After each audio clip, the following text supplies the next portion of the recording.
Good afternoon, students. Today we will discuss about analytic function, which is our next topic in our syllabus. Okay, so now let's see analytic function in complex analysis. Okay, so last class we have discussed about CR equations and their conditions, sufficient condition related to the CR equation and differentiability. So today we will discuss about analytic function. Okay, a function f of complex variable z is analytic at a point z0 if it has a derivative at each point in some neighborhood of z0.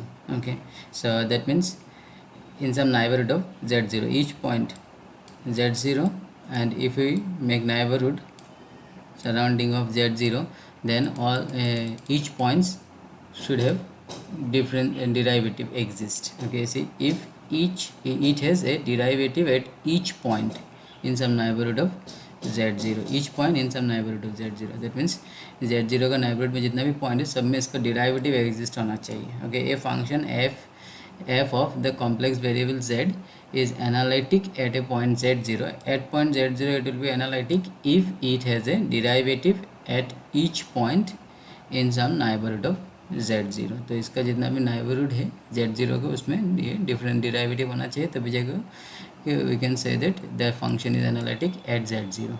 Okay, and it follows that if f is analytic at a point z0, it must be analytic at each point in some neighborhood of z0. If f is analytic at z0, it must be analytic at each point in some neighborhood of z0. Okay, so f अगर analytic है z0 में तो क्या होना पड़ेगा f को each point in some neighborhood of z0 में ये एनालिटिक होना पड़ेगा. मतलब z0 का जो नाइबरहुड है जितना भी पॉइंट है सब में ये एनालिटिक होना पड़ेगा, मतलब ये डिराइवेटिव होना पड़ेगा. Okay, so now a function f is analytic in an open set. A function f is analytic in an open set if it has a derivative everywhere in the set. एक open set में अगर ये analytic है तब क्या होना पड़ेगा, if it has a derivative everywhere in the set. So इसका सेट का सारा पॉइंट में ये डिराइवेटिव होना पड़ेगा. Everywhere in the set it should be derivative. Okay, and if we should speak of a function f that is analytic in a set S which is not open, it should be understood that f is analytic in an open set containing s. Okay, so अगर कोई set open नहीं है तो हम लोग को ये सोचना पड़ेगा कि f is analytic in open set containing that particular set s. मतलब s को कंटेन करके एक ओपन सेट हम लोगों को मतलब एज्यूम करना है. तो f is analytic in open set containing s. Okay, so now note that the function fz is equal to 1 by z is analytic at each non-zero point in the finite plane. Okay, so fz is equal to 1 by z जो है ये क्या है, analytic है each non-zero points in the finite plane. जितना भी non zero है सब में ये एनालिटिक होगा, बिकॉज एट ज़ीरो में तो ये इन्फिनिटी हो जाएगा. सो बाकी सारे पॉइंट में ये डिराइवेटिव इसका एग्जिस्ट करेगा और ये एनालिटिक भी होगा. But the function fz is equal to modulus of z square is not analytic at any point since its derivative exists only at z0. तो इसका जो है ये एनालिटिक नहीं होगा, बिकॉज इसमें ये खाली डिफरेंशिएशन जीरो में एग्जिस्ट करेगा, बाकी में डिफरेंशिएशन एग्जिस्ट नहीं करेगा. Okay, so fz it is not analytic at any point since its derivative exists only at z0 and not throughout any neighbourhood. तो इसका जो नाइबरहुड है उसमें किसी भी पॉइंट में एक्सेप्ट ज़ीरो ये डिफरेंशिएबल नहीं हो रहा है. सो दैट मीन्स ये नहीं हो सकता ये एनालिटिक नहीं हो सकता. तो ये एग्जांपल, ये सेक्शन 3 में एक एग्जांपल भी दिया हुआ इसका ऊपर. Okay, so next an entire function. तो अभी एंटायर फंक्शन क्या है, an entire function is a function that is analytic at every point in the entire finite plane. तो फाइनाइट प्लेन में जितना भी पॉइंट्स है सब में ये एनालिटिक अगर है तो वो फंक्शन का हम लोग एंटायर बोलेंगे. तो एंटायर बोलने से ये डायरेक्टली समझना पड़ेगा दैट फंक्शन इज एनालिटिक. ठीक है, तो an entire function is a function that is analytic at every point in the entire finite plane. तो फाइनाइट प्लेन में जितना भी पॉइंट्स होगा सब में अगर वो एनालिटिक है तो हम लोग इसको बोलेंगे entire function. And since the derivative of a polynomial exist everywhere, since the derivative of a polynomial exist everywhere, तो पॉलिनोमियल फंक्शन जो उसका डेरिवेटिव तो एग्जिस्ट होता है एवरीवेयर कोई भी पॉइंट में, so it follows that every polynomial function is entire function. तो पॉलिनोमियल फंक्शन का डिफरेंशिएशन कोई भी पॉइंट में एग्जिस्ट होता है, हम लोग को मालूम है polynomial function is always continuous and differentiable. So that's why ये जो है ये सारा पॉइंट में डिफरेंशिएबल होगा तो ऑब्वियसली एनालिटिक भी होगा, और एनालिटिक होने से ये क्या हो जाएगा, एंटायर भी होगा। ठीक है, सो ये एंटायर फंक्शन आ जाएगा पॉलिनोमियल फंक्शन।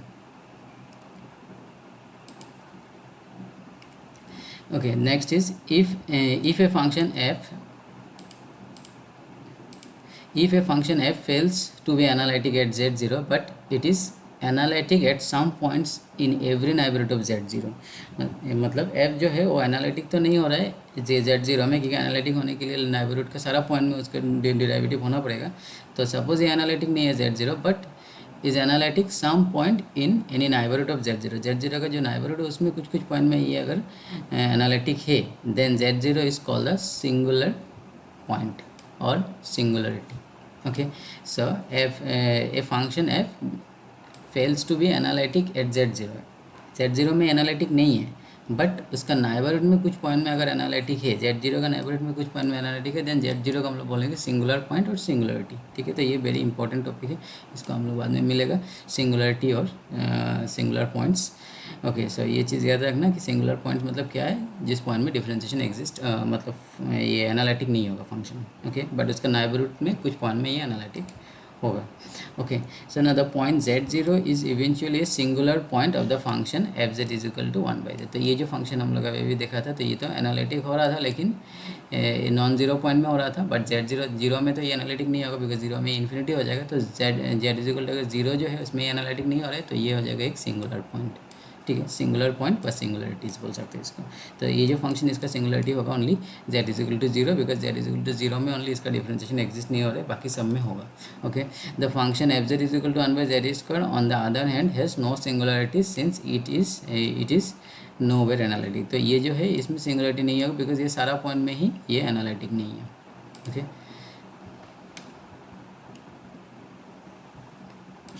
तो इसमें नो सिंगुलर पॉइंट्स है। उसके बाद है necessary, A necessary but no means sufficient conditions of a function f to be analytic in a domain D is clearly the continuity of f throughout D। तो a necessary but ये sufficient नहीं है ये condition for a function f to be analytic in a domain D is clearly the continuity of f throughout D। तो अगर domain ये पूरा continuous है तो ये एनालिटिक हो भी सकता है नहीं भी हो सकता है, क्योंकि हम लोग 100% श्योर नहीं कि कंटिन्यूटी होने से डिफरेंशिएबिलिटी होगा बोल के कोई कंडीशन नहीं है। डिफरेंशिएशन हो भी सकता है नहीं भी हो सकता है, because continuity does not imply differentiability but differentiability implies continuity. तो डिफरेंशिएबिलिटी होने से तो अगर एनालिटिक है तब तो कंटिन्यूस होगा ही, मतलब अगर वो क्लास 12 पास है तो ऑब्वियसली क्लास 10 पास तो हो गई, लेकिन क्लास 10 पास होने से वो 12 पास होगा कि नहीं होगा ये हम लोग नहीं बोल सकते हैं। तो वही बोला इसमें कि ये डिफरेंस अगर ये एनालिटिक है तो डेरिवेटिव होगा, डिफरेंशिएबल होगा और उसका कंटिन्यूटी भी होगा, बट कंटिन्यूटी होने से जो उसका डिफरेंशिएशन होगा ये हम लोग श्योर नहीं बोल सकते, लेकिन डिफरेंशिएशन नहीं भी, बहुत सारे ऐसे फंक्शन है जो कंटिन्यूस थे लेकिन डिफरेंशिएबल नहीं है। सो दैट्स वाई वो कंटिन्यूस फंक्शन एनालिटिक हो भी सकता है नहीं भी हो सकता है। ओके, बट एनालिटिक फंक्शन तो कंटिन्यूस हो गई, एनालिटिक फंक्शन कंटिन्यूस हो गई, ठीक है, लेकिन कंटिन्यूस फंक्शन एनालिटिक हो भी सकता है या नहीं भी हो सकता है। Satisfaction of Cauchy Riemann equation is also necessary but not sufficient. तो अगर फंक्शन कंटिन्यूस है और अगर कॉची-रीमन इक्वेशन को भी सेटिस्फाई कर रहे हैं तो हम लोग नेसेसरी ये कंटिन्यूस ये एनालिटिक होता है, लेकिन वो सफिशिएंट कंडीशन हम लोग नहीं बोल सकते। Sufficient conditions for analytic in D R provided by the theorem 2023। Okay, section 2023 जो थ्योरम, ठीक है, इसको देखेंगे हम लोग। Okay, so now next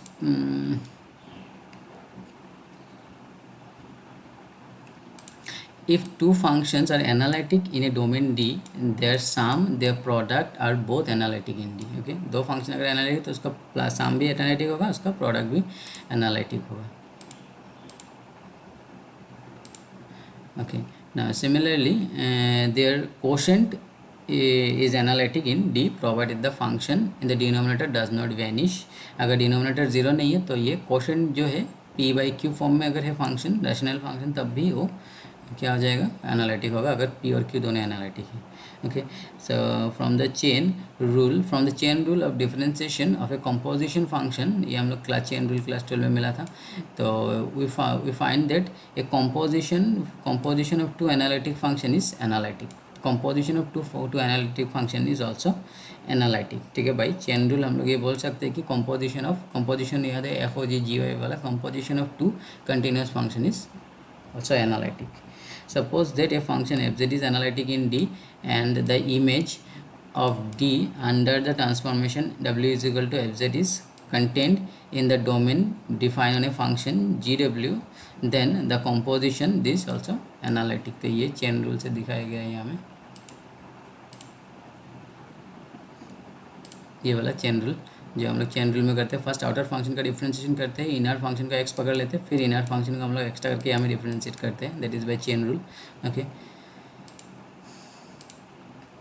okay ना, यहाँ में थ्योरम दिया हुआ है कि एफ डेस जेड अगर जीरो है everywhere in the domain D, then f Z must be constant in D. अगर डिफरेंशिएशन जीरो होगा डोमेन में तो एफ जेड जो है कांस्टेंट होना ही पड़ेगा. तो ये हम लोग को मालूम है कि कांस्टेंट फंक्शन का डिफरेंशिएशन ज़ीरो होता है. ठीक है, लेकिन ये उल्टा बोला है कि एफ डेस जेड अगर जीरो है everywhere in the domain D, domain में जितना भी पॉइंट है सब में अगर इसका डिफरेंशिएशन जीरो हो रहा है तो ऑब्वियसली ये जो फंक्शन है ये थ्रू आउट द डोमेन ये कांस्टेंट ही होना पड़ेगा बोल के बोला है. ठीक है, तो इसका proof we start the proof by writing f z is equal to u plus I v. ये हम लोग लिख सकते हैं इस फॉर्म में, and assuming that f dash z zero in D. तो इसका जो डिफरेंशिएशन है वो जीरो बोल के हम लोग पकड़ लिया. ओके ना, इसका डिफरेंशिएशन हम लोग को मालूम है जो है यू एक्स प्लस आई वी एक्स, तो it is equal to zero हो जाएगा. So in view of Cauchy Riemann equation से हम लोग ये लिख सकते हैं कि U x is equal to we Y. Cauchy Riemann equation में हम लोग को मिला हुआ है यू एक्स और वी वाई सेम है, एंड वी एक्स और माइनस यू वाई सेम है. तो in place of U x हम लोग लिख सकते हैं v y, in place of v y minus in place of b x minus you y. ठीक है, इक्वल टू जीरो. तो ये हम लोग लिख सकते हैं. कंसिक्वेंटली यू एक्स, तो इसको सिंप्लीफाई करने से हम लोग को ये मिल जाएगा कि यू एक्स वी एक्स अब जीरो हो जाएगा. ठीक है, इसको सिंप्लीफाई करने से ये इक्वेशन को सिंप्लीफाई करके देखना तो ये सारा जीरो आएगा at each point in domain D. ठीक है, तो यू एक्स वी एक्स अगर जीरो हो गया तो ऑब्वियसली तो कांस्टेंट फंक्शन ही बन जाएगा ये. तो show that u x comma y is constant along any line segment l extended from a point p to a point p dash lying entered in D, and we let down the distance L. Minute.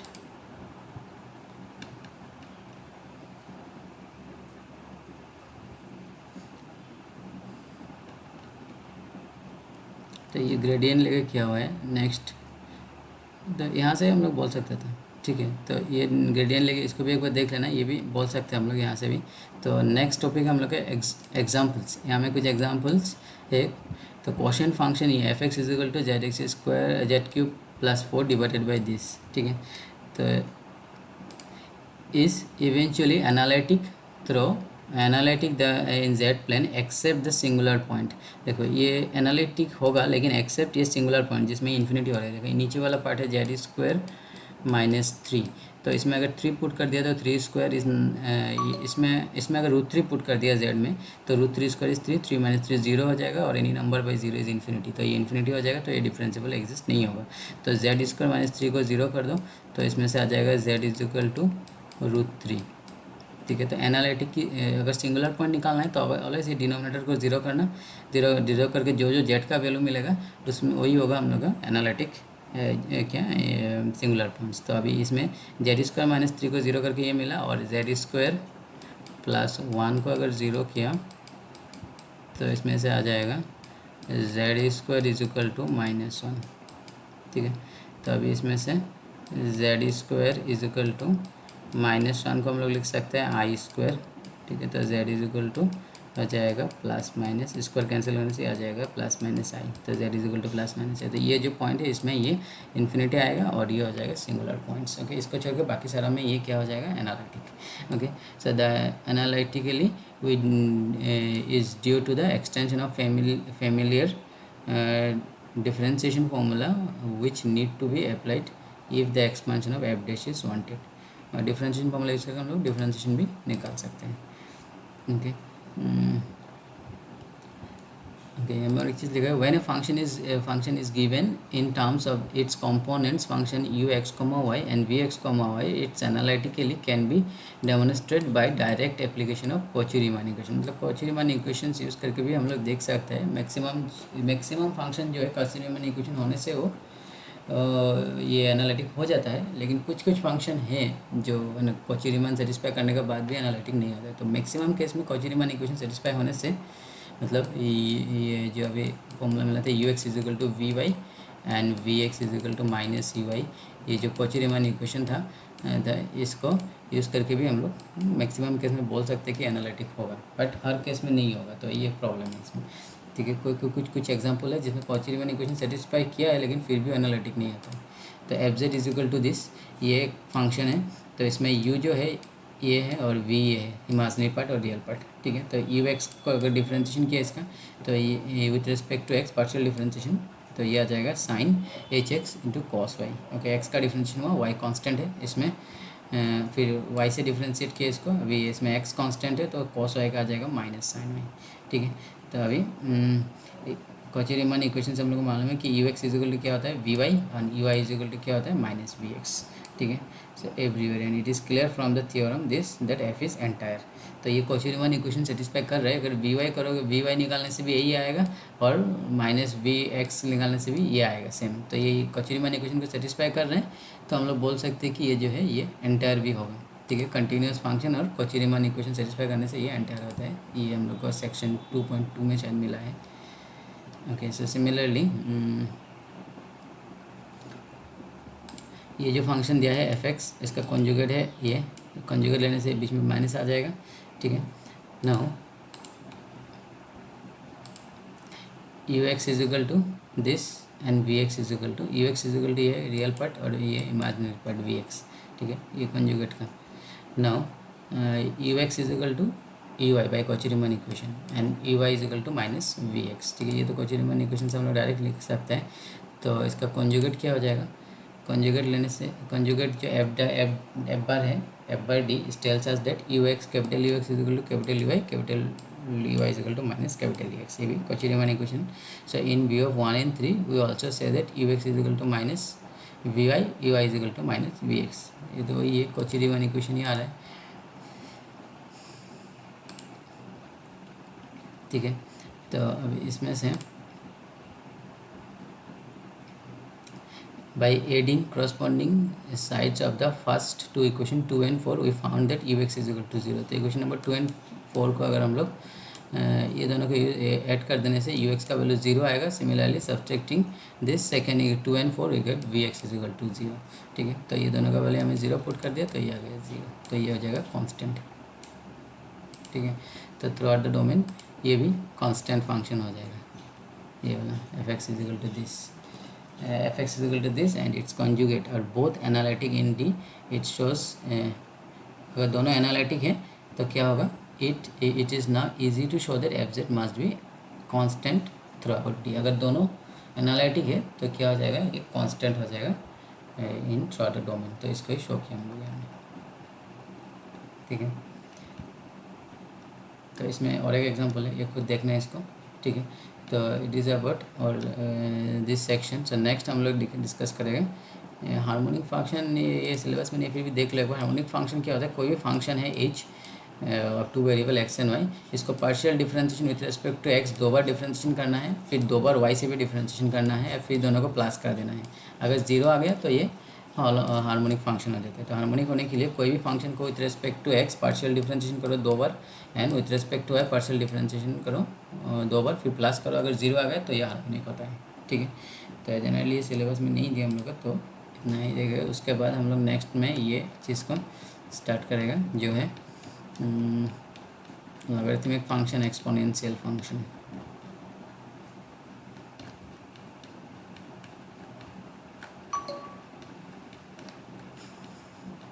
ये elementary functions, the exponential function next topic है हम जो syllabus में, and logarithmic function. Okay, so we will discuss about this in our next class. Okay, so thank you students.